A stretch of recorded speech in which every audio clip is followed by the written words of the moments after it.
Olá, amigo. Seja bem-vindo. Eu sou o professor Moreno e você está ouvindo o Noites Gregas, este podcast dedicado aos mitos e às narrativas que herdamos do mundo antigo. Olá, ouvinte. Meu nome é Felipe Speck e hoje, 50 episódios depois do início da saga de Troia, nós chegamos à trágica destruição da cidade. O professor Moreno narra aqui 3 eventos-chave deste momento. Primeiro, é o que acontece entre Helena e Menelau depois do reencontro, que foi exatamente onde nós paramos no último episódio. Depois é a fuga de Enéas, o herói troiano protegido por Afrodite, que carrega o pai nos ombros e guia o filho pela mão, numa das cenas mais clássicas da mitologia. E o terceiro, que é o central neste episódio, é o assassinato brutal de Príamo. A morte trágica do rei de Troia é simbólica porque escancara a arrogância grega.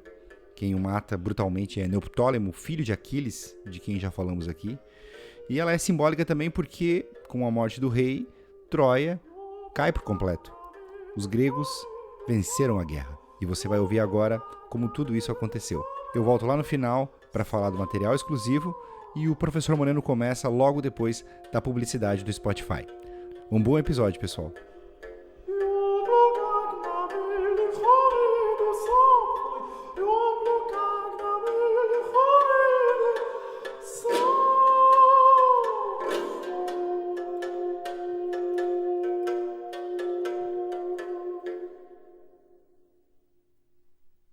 Troia estava em chamas. Toda a cidade ardia. Queimava o templo de Apolo, queimava o palácio de Príamo, com seus 50 aposentos, onde moravam seus 50 filhos, sobre os quais falaremos daqui a pouco. Queimava o templo de Atena e até o cavalo, que estava na frente desse templo, tinha virado uma grande fogueira. Por todos os lados, as casas minadas pelo fogo caíam com estrondo e levantavam aquela nuvem de pó e ao mesmo tempo de fagulhas. Nas praças, as árvores tinham virado tochas gigantescas. Esse clarão, o clarão desse incêndio, subia muito alto no céu e de longe podia-se enxergar desde o alto do Monte Ida, inclusive do mar. Quem via aquele clarão sabia tristemente que Troia estava terminando.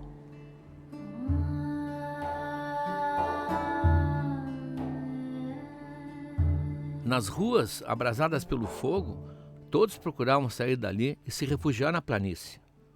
Centenas de mulheres, subitamente viúvas, subitamente abandonadas, subitamente sem pai, corriam de um lado para o outro à procura de alguém que fosse piedoso o suficiente para matá-las. Esse era um desejo inútil. Nenhum grego iria ajudá-las a morrer, porque estavam sendo poupadas para a grande partilha final dos prêmios dos vencedores.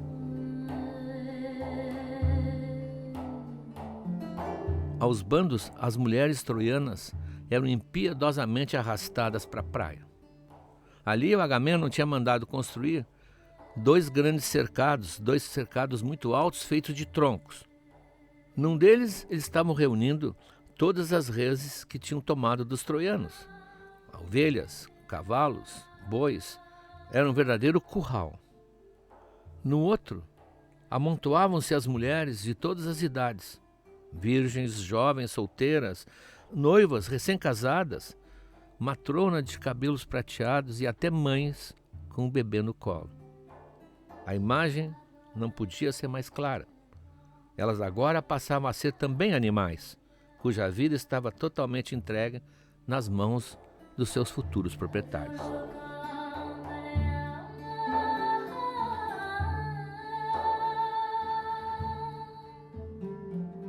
E foi para esse cercado que Menelau levou Helena depois daquele encontro do episódio passado. Brutalmente, na verdade, aos safanões, aos encontrões, com o rosto fechado, impassível e inescrutável. Todo mundo olhava porque todo mundo queria saber o que ia acontecer com o casal. Ninguém sabia o que ele pretendia fazer. E os que viam passar empurrando a Helena aos trancos sorriam satisfeitos com o castigo que aquela adúltera espartana estava sofrendo, imaginando que ele reservava para ela o pior destino possível.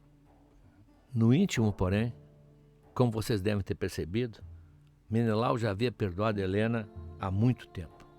Ou ele nem teria entrado nessa expedição, nem teria engajado na armada para vir aqui para castigá-la. Nos primeiros dias, é verdade, quando estavam se reunindo lá em Eubéia, quando todos levavam seus navios para preparar a frota grega, ele estava bufando, enlouquecido, com ódio, cego por vingança.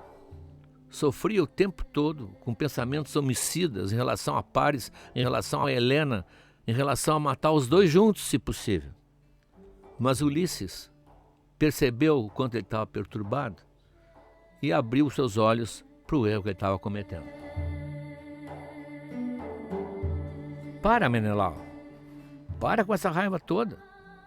Não é justo matar a tua legítima esposa, pela qual, aliás, todos nós vamos arriscar a vida agora. Tu sabes que Helena não tem culpa do que aconteceu. O responsável foi Paris, aquele descarado, que violou as regras da hospitalidade, ajudados, é claro, por Afrodite, que sempre faz de nós aquilo que ela bem entende. Nessa história toda, acredita, tua mulher é a vítima.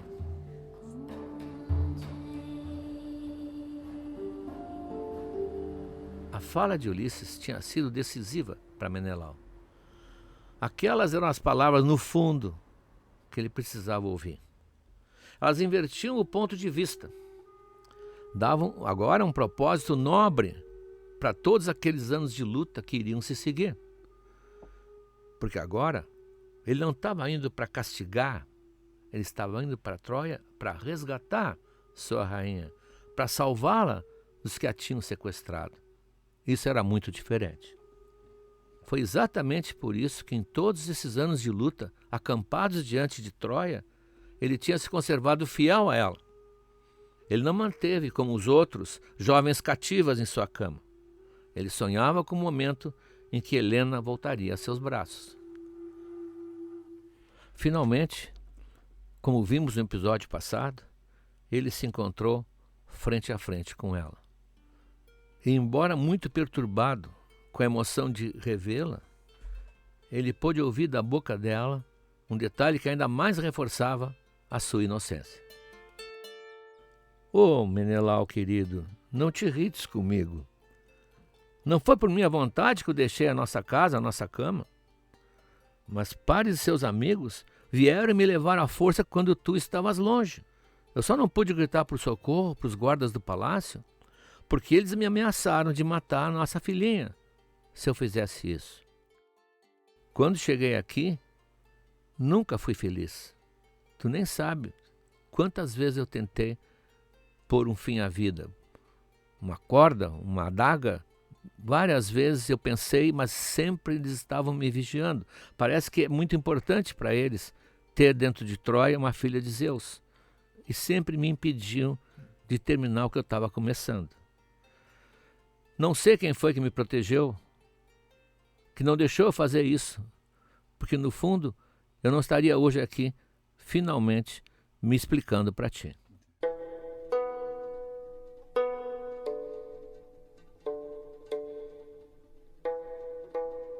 Menelau ouvia aquilo encantado.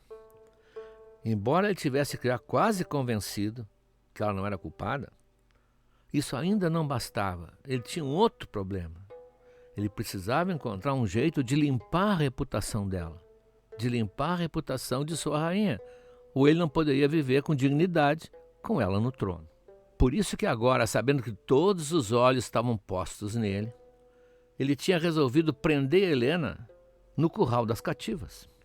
A brutalidade com que ele estava levando e a cara fechada que ele fazia não passava de um disfarce. Era um recurso engenhoso e eficiente, como se viu, para acalmar os ânimos daqueles soldados que estavam ali divididos em duas fileiras, esperando talvez ver ali o sangue de Helena derramar na areia de Troia. Menelau pretendia manter esse tratamento áspero, severo com Helena, até o momento em que estivessem nos navios que ele comandava, seguindo o rumo de Esparta.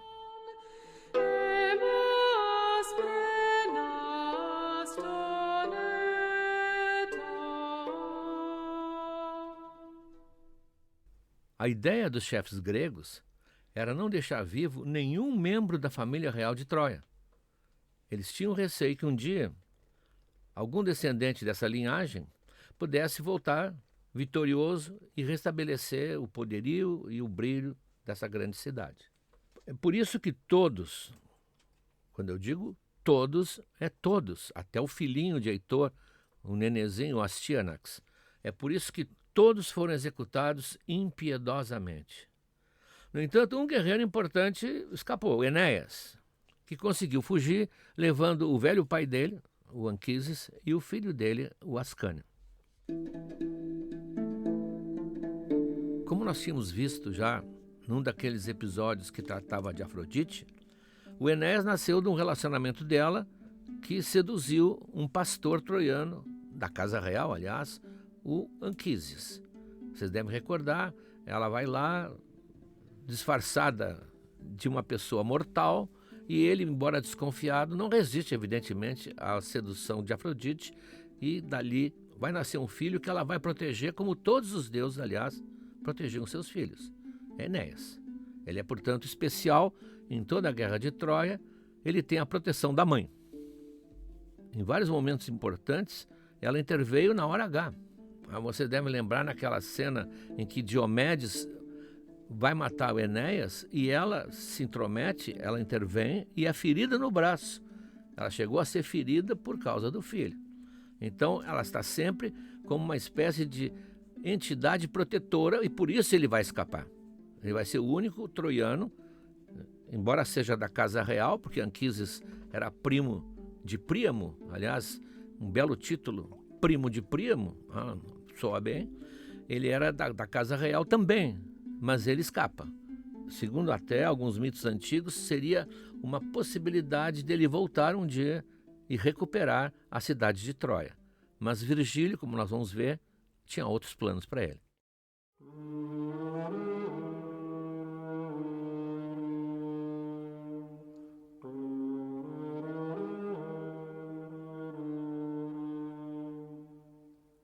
Um parêntese necessário. O que aconteceu nessa noite em Troia foi descrita por vários autores menores, mas nenhum deles com a ênfase e com os detalhes de Virgílio. Virgílio é um autor bem depois de Homero, portanto já vários séculos depois, romano, que vê nessa história, que vê nesse personagem Enéas uma chance de refazer a história de Roma. A origem de Roma, tradicionalmente, envolvia aqueles dois meninos abandonados, Rômulo e Remo, que são amamentados por uma loba, e daí vai surgir toda uma evolução que levará a Roma e ao grande império que vai ser Roma. Só que essa história era uma história primitiva, quando Roma não era o maior império que havia na Terra naquele momento. Quando Roma se tornou aquilo que nós conhecemos, a origem baseada numa loba, dois meninos abandonados, isso não era uma origem digna de uma glória imperial como era a romana. E Virgílio enxergou, como bom ficcionista, vejam, isso não é um mito, aqui entra a ficção, entra a cabeça de um autor, então é uma história lentamente amadurecida ao longo dos séculos. Como escritor e com interesse ideológico, político, ele pega o Enéas, já que o Enéas vai escapar de Troia, e faz com que ele navegue para o sul e termine chegando à costa da Itália. Portanto, atrás do poderio romano estava um nobre troiano. E por isso também, como a sua mãe era Afrodite, que em Roma se chamava Vênus, Roma passaria a ser também preferida, a Teteia, a querida de Vênus. Nós avisamos isso porque vocês vão notar uma certa diferença de tratamento. Nós temos agora aqui alguém que imaginou essa noite de Troia, a noite final de Troia, do ponto de vista do Enéas. Inclusive, não é o caso aqui, mas no livro, a Eneida, que é a história de Enéas, essa passagem da noite de Troia, a noite final de Troia, é feita na primeira pessoa, o eu do Enéas. Então, voltando à relação mãe e filho.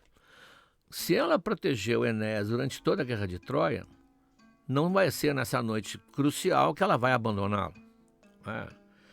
Ele tinha uma casa afastada dos portões. Então ele demorou para ouvir o que estava acontecendo. Quando ele desperta, com barulho de gritos e armas, ele se dá conta, olhando em direção ao centro da cidade, que Troia está em chamas. Ele se arma rapidamente, ele é realmente um herói de primeira linha, ele era auxiliar do próprio Heitor, casado com a irmã do Heitor, cunhado do Heitor. Ele se arma rapidamente, reúne alguns servidores valentes e vai tentar lutar, resistir, fazer o que ele sempre fez para defender sua família. Só que a essa altura, aqueles guerreiros que vinham escondidos no cavalo já tinham saído matando. Já havia uma grande diferença de número entre os gregos que entraram dentro de Troia e os troianos que ainda existiam. Enéas estava lutando uma proporção de 10-1. E ele não ia conseguir sobreviver muito tempo, nem ia conseguir defender essa família. Nesse momento, é óbvio, como sempre tinha feito, Afrodite interveio.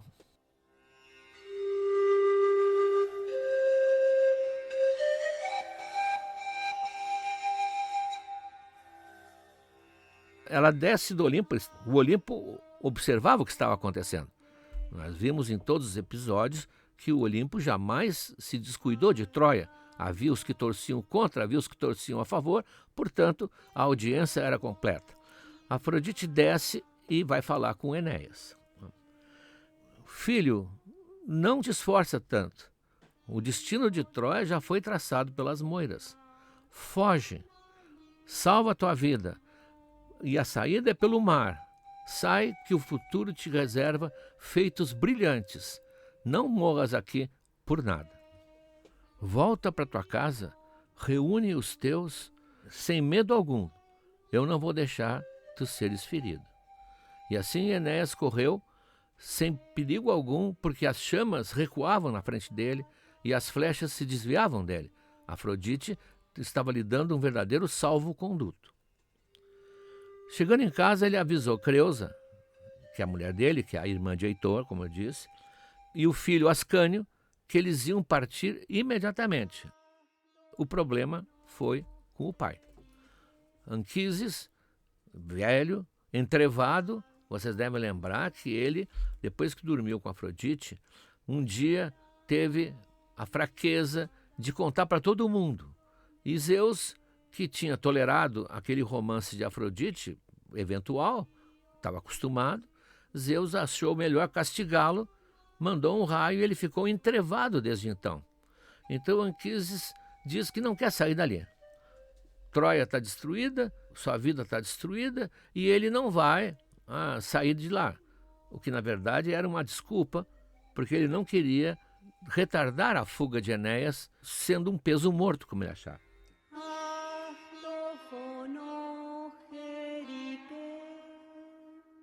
Enéas não ia desistir do pai. Ele se manteve inflexível. Pai, eu não arredo o pé daqui. Tu vens conosco ou vamos morrer todos nós juntos.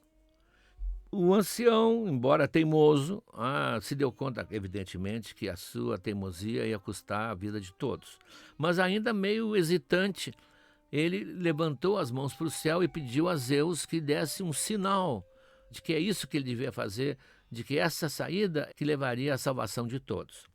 Bom, Zeus estava nessa hora. O pai Zeus ali estava vigilante e deu um sinal. Mas que sinal? Virgílio aqui, não é Homero, Virgílio aqui, a meu ver, exagerou. Houve-se um estrondo de um trovão e uma estrela cadente passa rachando no céu num traço luminoso até o Monte Ida. E no caminho, portanto, até o monte, fica uma luminescência marcando o lugar por onde se deve subir até lá. Ou seja, marcou o caminho, deixou uma marca, só faltava sacudir o Anquises e dizer: ô velho teimoso, olha aqui.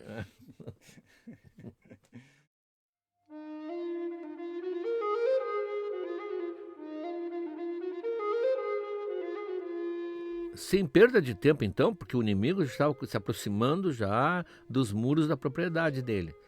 Ele acomodou o pai, montado em seu pescoço, sobre os ombros, deu a mão esquerda para o filho, o Ascânio, e na direita ele empunhava a espada, porque ele certamente encontraria algum inimigo pela frente. E atrás dele Creusa, que ele disse para manter bem perto, não se afastar dele, que aí o grupo ia coeso até o portão, talvez aquele portão por onde o cavalo tinha entrado, que a essa altura estava desguarnecido, ninguém estava preocupado com aquele portão. Para ganhar então a planície, na escuridão, e conseguir subir em direção ao Monte Ida, para onde aquela estrela cadente mandada por Zeus tinha apontado. Sempre tão valente, considerado um dos mais bravos guerreiros troianos, agora andava tremendo praticamente a qualquer ruído que ouvisse, não por ele, mas pelo pai, pelo filho e pela esposa. Ele subitamente sentiu a fraqueza dele, se ele perdesse algum deles. Digamos assim, o Virgílio não é um bom narrador, temos que falar francamente. Se vocês forem ler, vocês vão notar que ele está muito preocupado em construir uma ideia, em fornecer ao imperador uma espécie de passado glorioso, e a história ele meio que vai empurrando para lá, empurrando para cá, sem deixar que a coisa flua naturalmente. Hoje nós diríamos que é uma peça de marketing político. Não político de eleições, mas político de criar no povo um sentimento que ele precisaria ter para poder sustentar a glória que Roma teria.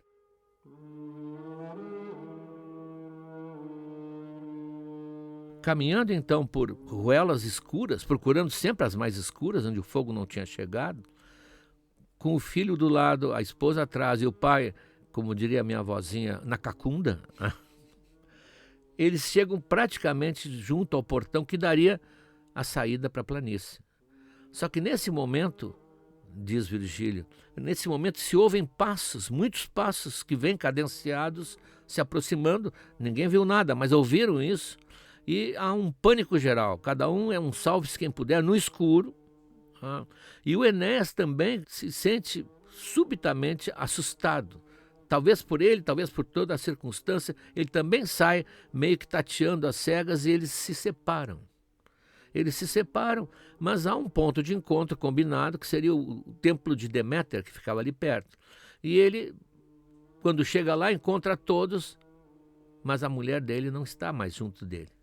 Em algum momento, ela fez algum desvio, ela dobrou em algum lugar e se perdeu. Ele, então, desesperado, deixa lá todos reunidos, já há mais gente se juntando a eles, inclusive outros troianos que escaparam, não da família real, mas outros que estão se juntando a ele, e ele volta valentemente, chamando pela mulher, arriscando-se inclusive a gritar de vez em quando o nome dela, podendo ser localizado, ser reconhecido, mas nenhum sinal de Creusa, até que ela aparece na frente dele, mas não mais de carne e osso. Aparece uma imagem, um simulacro, um espectro, um fantasma, digamos assim, e que tenta acalmá-lo e consolá-lo de que eles estão separados para sempre. Ela pede que ele não tente encontrá-la, porque não vai encontrar mais, e que siga o seu grande destino, que está traçado para ele, que é fundar um grande império maior ainda do que o Império Troiano. Enéas, então, ainda chorando, volta para o templo e encontra os seus e um contingente ainda maior de troianos que ele vai levar para a planície e vão subir todos ao Monte Ida, onde ficarão mais de um mês construindo os navios que vão levá-los para o sul.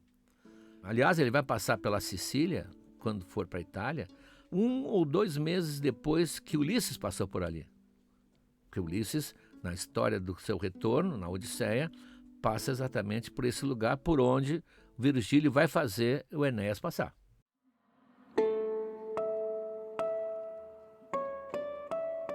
Com ou sem a Creusa, esse grupo familiar, o pai nos ombros dele, o filho na sua mão, no fundo, o caos em que Troia se transformou, esta cena vai se tornar uma cena célebre na pintura ocidental. Ela foi pintada dezenas de vezes. Primeiro, porque representaria o ponto final de Troia, mas mais ainda, porque ela espelha simbolicamente uma ideia de futuro e de esperança. As 3 gerações unidas, o pai, o filho e o neto, deixando para trás um mundo que se desfazia para criar um mundo novo.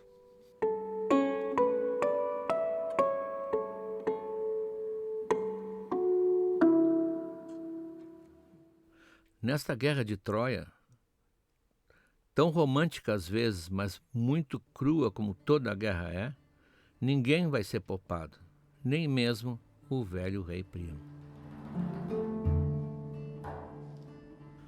Longe da praia, dentro da cidadela, um guerreiro se destacava entre os outros por sua ferocidade, deixando atrás dele uma trilha de mortos.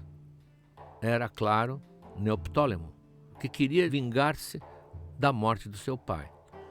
Vestindo a famosa armadura feita por Hefesto, que era do seu pai, ele saiu matando à torto e à direito todos que se atravessassem no seu caminho.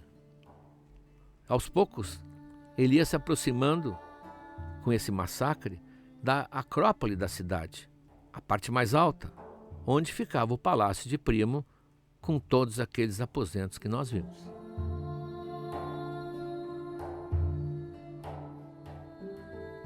Lá dentro, o velho percebeu que a luta estava chegando perto dessa casa. Os combates se aproximavam e ele ouvia os gritos de morte daqueles que estavam defendendo o palácio. E a maioria eram seus filhos ou seus sobrinhos. Com a sua experiência, com a sua sabedoria, ele pressentiu que o fim dele estava próximo. Mas ele decidiu morrer como sempre tinha vivido, dignamente, com muito esforço, porque ele não tinha nenhum escudeiro para ajudá-lo. Ele vestiu uma velha couraça que há muito tempo tinha esquecido de usar. Pôs na cintura uma espada que não usava há mais de 30 anos. E empunhou uma lança que ele deixou de lado porque era muito pesada e pegou um dardo mais leve. Estava armado para morrer.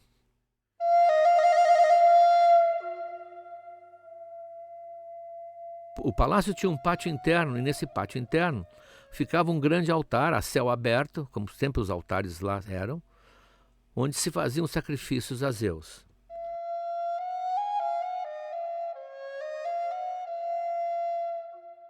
Esse altar ficava na sombra de um loureiro muito antigo e lá, sentada, estava Hécuba, junto com as suas filhas, ouvindo, pouco a pouco, o inimigo se aproximar.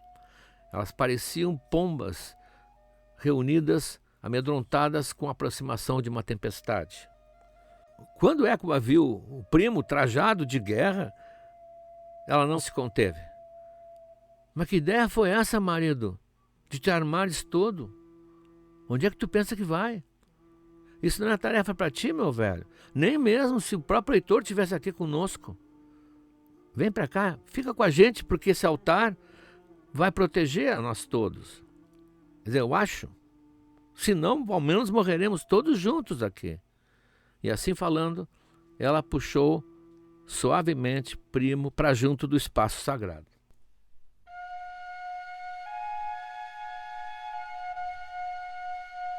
Quis o destino, porém, que Neoptólemo viesse a toda, correndo, na perseguição de Politês, um dos filhos de Príamo e de Hécuba. A especificação que eu dou de filho de Príamo e de Hécuba, porque havia muitos filhos que eram de Príamo, mas não eram de Hécuba. Segundo o mito, aliás, se vocês olharem nos manuais, nas enciclopédias, Príamo tinha 50 filhos e perto de 19 filhas, fazendo uma conta assim por cima. Dessa multidão, pouco mais de 16 eram dos dois, dele e de Hécuba. O Heitor, o Paris, o Deífobo, a Cassandra, o Licaon, a Polixena e outros. Agora, o resto era de Príamo com outras esposas, com outras concubinas. Nunca podemos esquecer que Troia era um reino oriental. E essa revelação quase de um harém que Príamo tinha reforça essa ideia. Aliás, seria o que tornou o Paris tão fascinante aos olhos de Helena, porque ele usava roupas coloridas, que a Grécia não conhecia, usava joias de ouro, usava o cabelo encaracolado e usava perfume. Ele era exatamente alguém vindo do Oriente. Então o jovem que fugia, como eu estava dizendo, aproveitou um fato que ele tinha crescido no palácio. Então ele conhecia os lugares, conhecia as escadarias, conhecia os pórticos e foi correndo, mas conseguindo pouca vantagem sobre Neoptólemo, que como o pai dele, o Aquiles, corria muito bem. E ele está sempre rente aos calcanhares de Polites, numa corrida desesperada que de repente o levou à frente do altar. O jovem depara com o pai, com a mãe, com as irmãs, e nessa hesitação, Neoptólemo o atravessa com a lança e ele desaba no chão, jorrando sangue para tudo que é lado.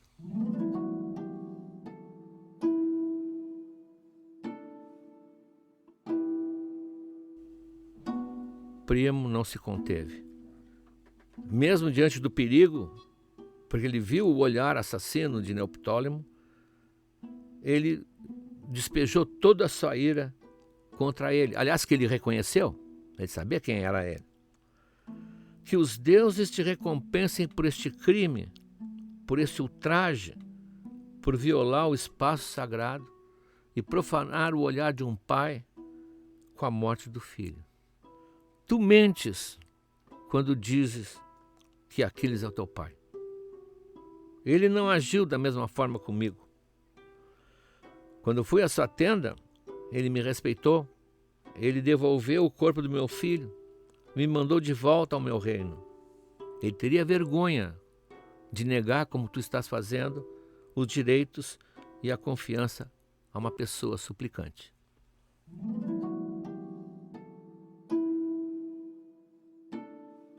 E assim dizendo, o velho rei lançou o seu dardo com muito pouca força, um dardo de pouco impacto, que nem chegou a marcar o bronze do escudo. Neoptólemo não se comoveu e respondeu num tom terrível: Pois bem, velho, serás meu mensageiro e vais contar tudo lá para meu pai, quando o encontrares no mundo dos mortos. Vai fazer queixa para ele, vai. E agora, morre.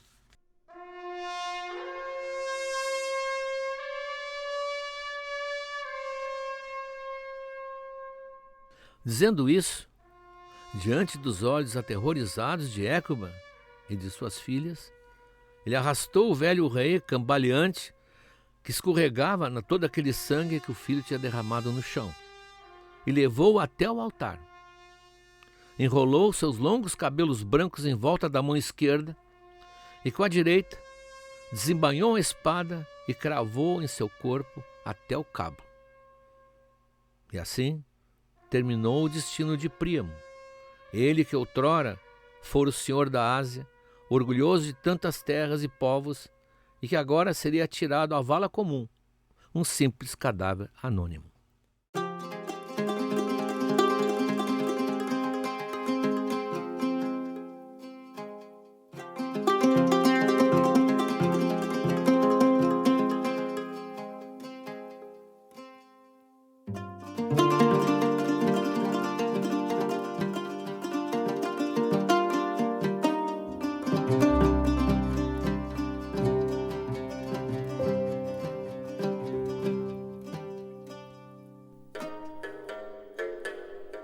Apesar do título do episódio ser o fim de tudo, esse episódio não é exatamente sobre o fim da saga de Troia. Ainda é preciso falar sobre algumas coisas, como os retornos e especialmente sobre o destino das mulheres troianas, que é o tema do próximo episódio. Mas aqui já dá para adiantar alguns caminhos lá no material exclusivo. No conteúdo para os apoiadores, a gente começa justamente pelas troianas. Tem um texto chamado As Troianas no Curral, que é do próprio professor Moreno, que descreve o destino das mulheres reunidas na praia, tratadas como prêmios de guerra depois da queda da cidade. Também tem um trecho da obra As Troianas, do Eurípides, uma tradução aqui nossa, que coloca frente a frente Menelau, Écuba e Helena num embate duro sobre culpa, honra e responsabilidade pela guerra. E por fim tem um texto bem interessante, um texto que traça 6 hipóteses sobre o destino de Enéas. É um texto do pesquisador norte-americano Avi Kappat, que tem versões muito diferentes da narrativa consagrada por Virgílio. Lá tem o Enéas como herói, claro, mas também tem ele como prisioneiro, tem outra que ele aparece como traidor ou até ausente em Troia na noite da destruição. Também uma tradução nossa, e foi o texto que eu mais gostei. O material exclusivo inclui ainda uma curadoria de imagens como pinturas, vasos e relevos antigos que ajudam a visualizar a fuga de Enéas e também o espectro de Creusa e a morte de Príamo. Para ter acesso a esse material e a todos os materiais do podcast, você sabe, vai lá em noitesgregas.com.br/apoiar, o link está na descrição do episódio. A gente quer aproveitar aqui e desejar um feliz 2026 para todo mundo. O ano que vem a gente tem muito trabalho pela frente, a gente tem toda a Odisseia para narrar, a gente vai fazer agora os retornos todos e depois nós vamos à Odisseia. Vai ser, eu falei para o Moreno, vai ser o ano mais legal do Noites Gregas, tenho certeza disso. E a gente se vê lá em janeiro. Um grande abraço para vocês.